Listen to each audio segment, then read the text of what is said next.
Baik, ketemu lagi dengan Mufid di sini. Sesi kali ini saya masih membahas lagi tentang handphone.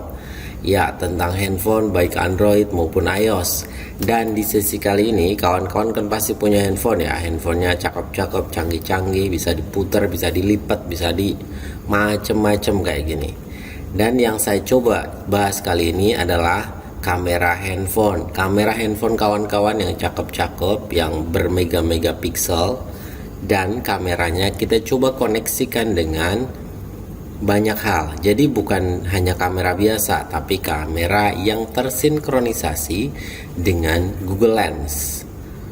Dan kita coba kamera kita yang kita sinkronkan dengan Google Lens tadi, itu bisa untuk translate, terjemahkan dokumen dari foto jadi teks, bisa telusuri, bisa untuk belajar, bisa untuk belanja, bisa untuk fitur tempat, dan bisa untuk mendeteksi makanan.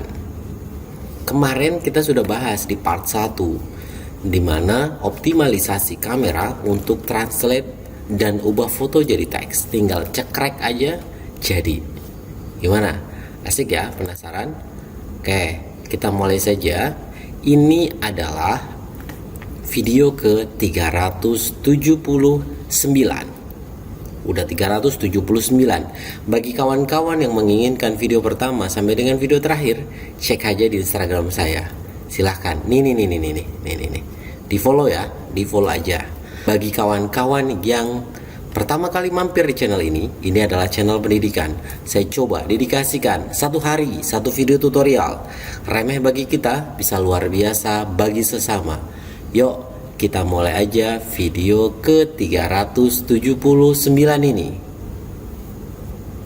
Optimalisasi kamera handphone dengan Google Lens part 2. Baik, jika kawan-kawan yang pertama kali baru nonton di part 2 ini, di part 1 kemarin sudah saya bahas, cek aja di deskripsi video ini ya, bagaimana cara mengunduh, bagaimana cara menggunakan. Langsung aja saya masuk ke kamera. Setelah itu kameranya saya pindah ke fitur lens. Nih, ke fitur lens. Nah, ketika saya pindah ke fitur lens, ketika saya pindah ke fitur lens, maka saya bisa mendapati saya bisa mendapati banyak hal dari fitur-fiturnya, mulai dari fitur terjemahan dan teks. Kemarin kita sudah bahas ya. Jadi bagaimana cara mendapati teks atau menerjemahkan teks. Pokoknya di part yang kemarin, di part yang satu kemarin, bagaimana cara mengubah dari teks apapun menjadi apapun, menjadi bahasa apapun, dan seterusnya kemarin udah. Sekarang saya masuk ke fitur telusuri. Nah, fitur telusuri saya pakai bahasa Indonesia ya.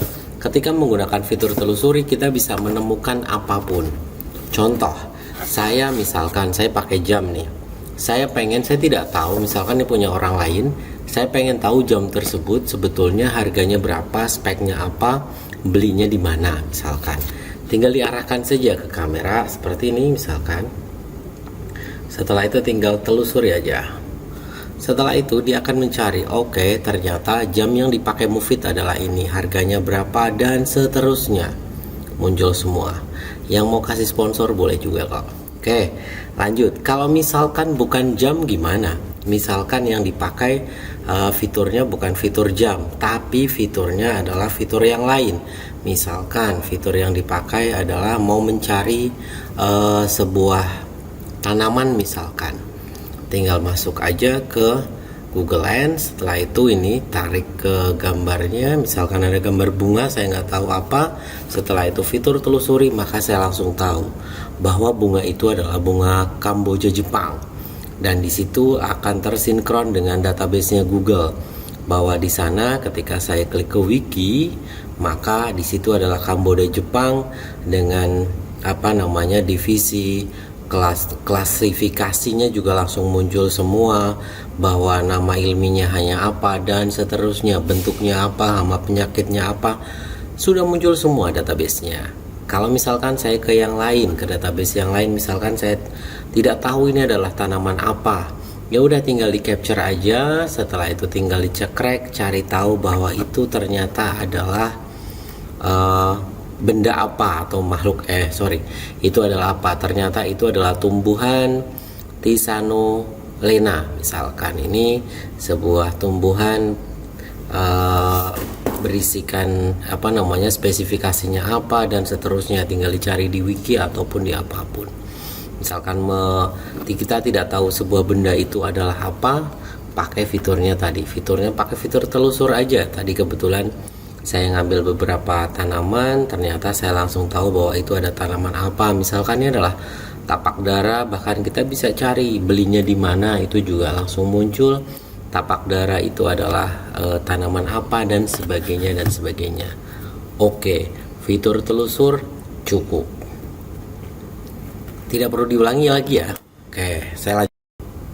Baik, untuk part 2 ini cukup dulu ya. Silahkan dieksplorasi mau nyari barang apa, benda apa yang sekiranya tidak tahu, eksplorasikan. Silahkan tulis di kolom komentar, coba teman-teman berhasil nggak? Yang berhasil teman-teman coba sebetulnya nyari barang apa, dapatnya apa. Barangnya apapun ya, barang yang nggak tahu. Coba silahkan, biar rame di kolom komentar, tulis ya. Carinya nyari apa, dapatnya apa. Tulis kolom komentar ya. Baik, saya cukupkan sesi kali ini, dilanjut besok ya di part ketiganya. Kita coba telusur yang lebih keren lagi dari Google Lens. Yang suka jempolnya boleh ke atas, yang dislike nggak suka jempol ke bawah juga boleh. Yang udah subscribe terima kasih, yang belum subscribe saya tunggu, yang nggak subscribe kebangetan deh. Salam bahagia kawan-kawan, salam sehat selalu. Saya cukupkan, salam.